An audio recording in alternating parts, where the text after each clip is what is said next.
You two, this is your third movie that you've done together. Why can't you get enough of each other? It's the last one. It's the third and last, definitely. Yeah. This is our swan song.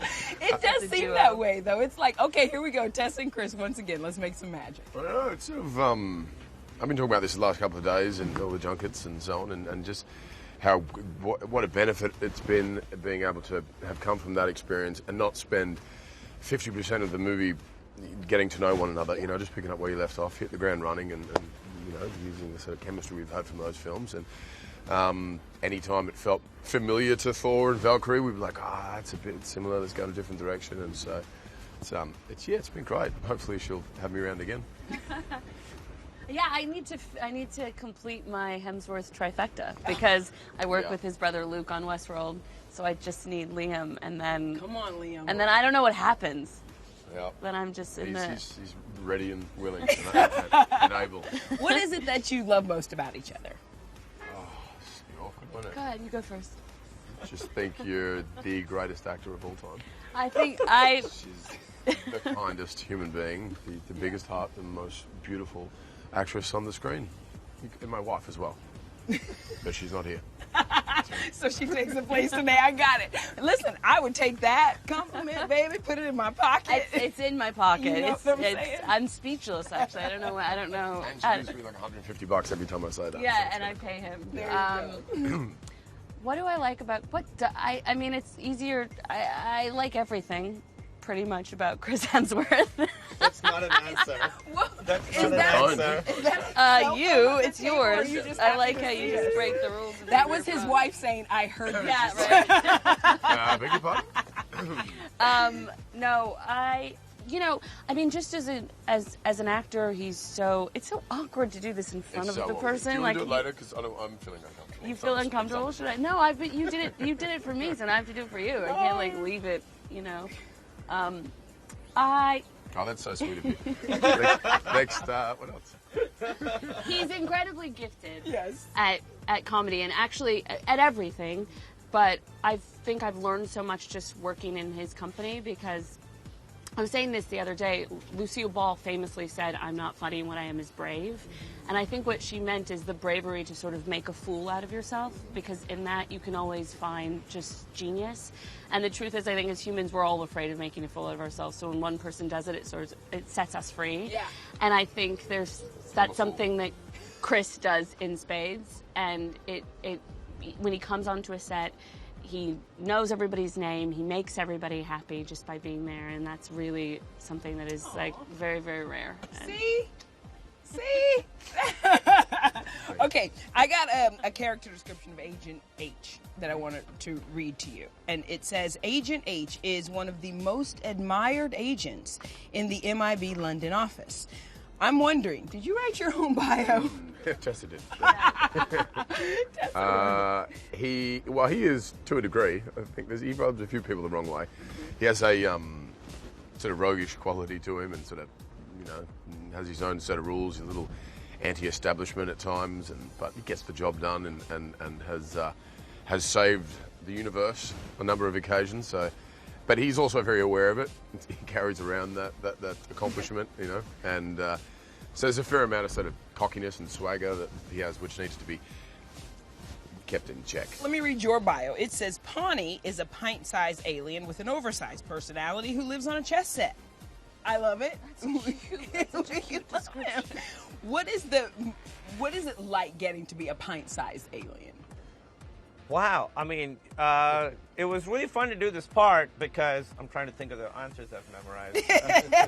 Because I'm such a fan of Chris and Tessa's, and they're such a joy. I mean, whenever Chris walks on set, he makes everyone happy. All right. And Tessa's one of the most beautifully perfect actresses of all time.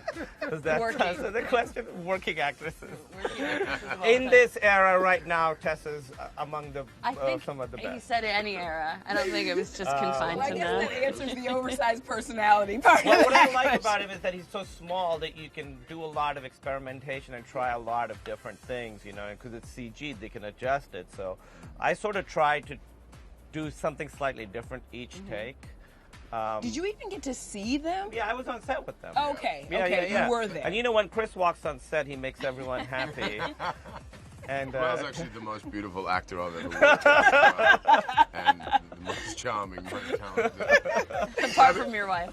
My wife, yeah. But actually, what was fantastic was when we've done a lot of work with CG characters and so on, and it's often the AD or one of the PAs kind of reading the lines off camera, and you're looking at the tennis ball thing. But yet having him on set with us every day, as you said, being able to improvise and do something different was just so awesome.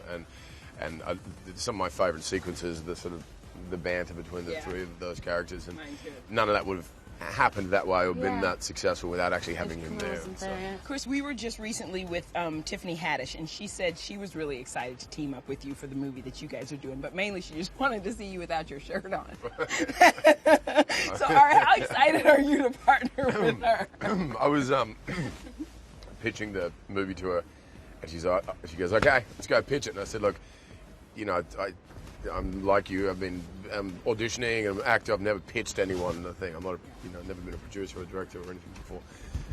And I was like, so it's about an Australian strip group, a club. She goes, whoa, I'm in. I got it. I'm in. And then so we sat down and had a meeting, and she was beyond enthusiastic and as energetic as I've seen her on screen. And I'm like, whoa, she's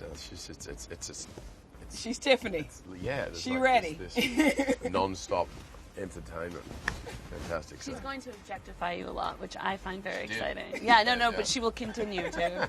The first time I met her, she was just catcalling men as they were walking past. Well, she's going through the script and she's like, here's the thing, I know a lot about strip clubs. There's been a lot of strip clubs. And reeled up her top 5 favourite strip clubs and what we need to change about the script due to reality that she's experienced and so on. And I'm like, no, they don't clap it like that, let me tell you. Okay, so I didn't realize that it had been 20 years since the first Men in Black came out. What do you all remember about watching Will and Tommy Lee fight the aliens? I mean, I remember so much. I remember how subversive it was. The first and the second one especially, there's all these fantastic one-liners. There's this great moment when the driver gets sucked into the car and Tommy says, does every model come with one of those, meaning the driver? And Will says, yes, the old guy used to be black, but he got pulled over too much. It's the film is chock full inside of this universe of sort of quips that still... I mean, that one unfortunately still holds up. So I just remember how they take this sort of zany world and imbue it with a sense of reality that makes it a sort of humor inside of the sci-fi world that we just had never seen before. And I think still is so impactful and totally holds up. And quickly, I heard that you guys might be teaming up again to do a remake of The Bodyguard. Please tell me that this rumor is true. I got asked that last week, and I was like, wait, are we? We used to talk about it on set, just being like... Yes, I started this rumor. Did you start? Yeah, because when we were making Thor, he comes into work on Monday. I'm like, how's your weekend? He's like, good. He's like, oh, The Bodyguard is such a good movie. And I was like, I'm sorry, what? That's what he had been doing on Sunday, was watching The Bodyguard. Last time you watched that. That's brilliant. And I said... let's remake The Bodyguard, but the roles are reversed. I'll be Whitney, yeah. Listen, can you carry me off stage at some point? You laugh, but I want this to happen. We need to... I don't know who we need to talk to, but I think that should happen. It's almost too special to remake. I mean, come on. You know everybody's name on set. She's the most beautiful actress. Let's do it.